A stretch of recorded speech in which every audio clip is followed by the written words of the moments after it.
Assalamualaikum warahmatullahi wabarakatuh. Perkenalkan, nama Ibu Rini.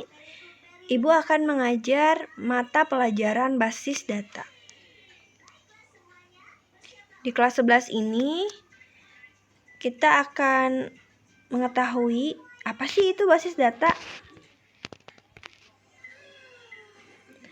Yang pertama, memahami konsep basis data itu sendiri.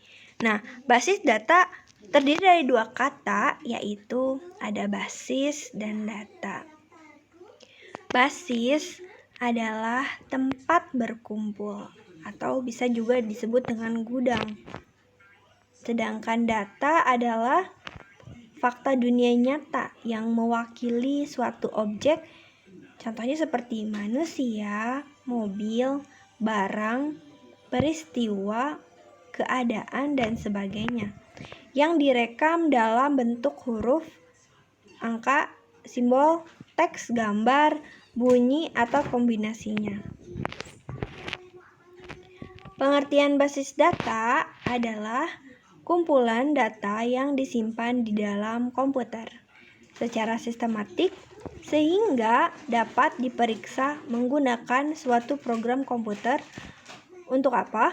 Untuk memperoleh informasi dari basis data tersebut. Contoh kasus nih, misal kita di rumah punya 12 buku. Nah, yang 4 buku agama, yang 4 lagi buku umum, 4 lagi buku mapel. Jika kita menyimpan bukunya sembarangan, maka apa yang terjadi jika kita akan mencari salah satu dari buku tersebut? Bakalan susah kan ya? Kalau misalnya tidak teratur. Nah, bagaimana jika bukunya 100 atau 1000? Nah, kan lebih susah lagi ya untuk mencari bukunya.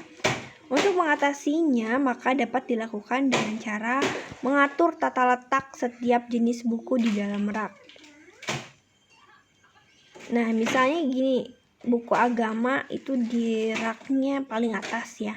Buku umum di tengah dan buku mapel di bawah misalnya. Jadi kalau ketika kita nyari salah satu dari buku tersebut, lebih mudah untuk mendapatkan buku yang kita inginkan.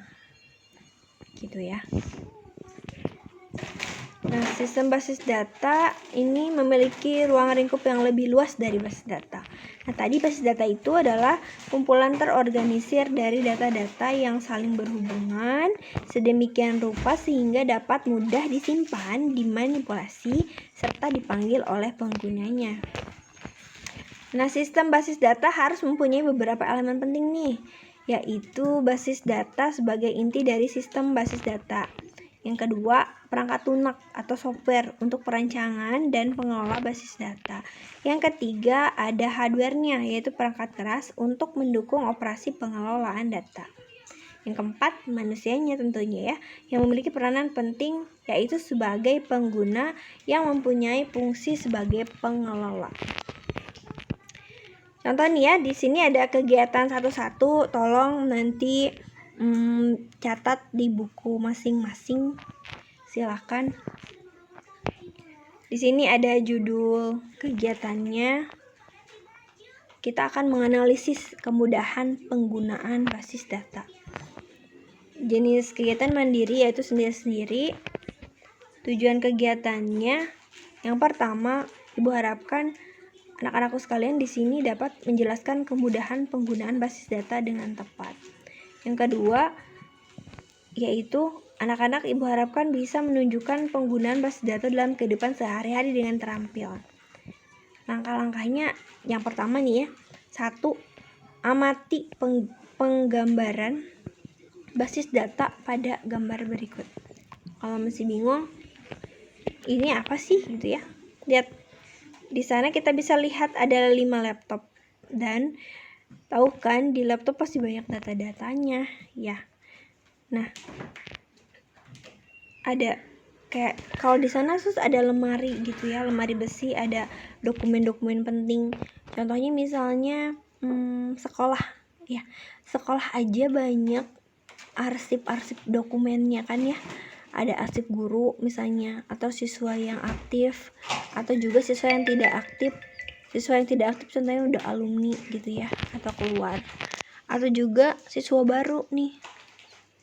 Dan mungkin data-data properti gitu ya, properti di sekolah, bangkunya ada berapa, meja ada berapa gitu ya. Dan banyak banget untuk data-data yang lain juga yang ada di sekolah. Bisa perpus, bukunya juga macam-macam, data-datanya juga kan. Nah, jadi kalau basis data itu dari fakta nyata kita bentuk untuk di dalam komputer gitu. Jadi nanti kalau kita mau nyari gampang tersimpan ya di dalam komputer. Kita lihat selanjutnya. Nah, tulis hasil pengapatannya apa. Yang kedua, uraikan pengertian basis data berdasarkan pengamatan gambar di atas. Yang ketiga, coba deh main gitu ya, atau belanja, atau udah pernah mungkin ke minimarket, ke swalayan yang menggunakan basis data mengelola barang-barang yang dijual. Pernah kan ya ke Indomaret atau Alfamart misalnya, pasti kan ada data barang tuh, banyak banget barang pribadi mungkin, atau barang-barang kayak produk-produk kecantikan misalnya, atau minuman, makanan. Nah, itu data barangnya ya. Boleh tulis dulu nama swalanya, informasi yang didapat apa aja sih. Kemudian nomor 4, berdasarkan informasi yang diperoleh, analisislah kemudahan yang diperoleh oleh swalayan setelah menggunakan basis data untuk pengelolaan barangnya. Coba analisis dengan menggunakan komputerisasi basis data yang ada di dalam komputer. Jadi gimana nih datanya? Yang kelima, secara individu tunjukkan kemudahan dalam penggunaan basis data dalam kehidupan sehari-hari. Nah, selain daripada swalayan atau sekolah yang tadi Ibu contohkan, boleh yang lain-lainnya.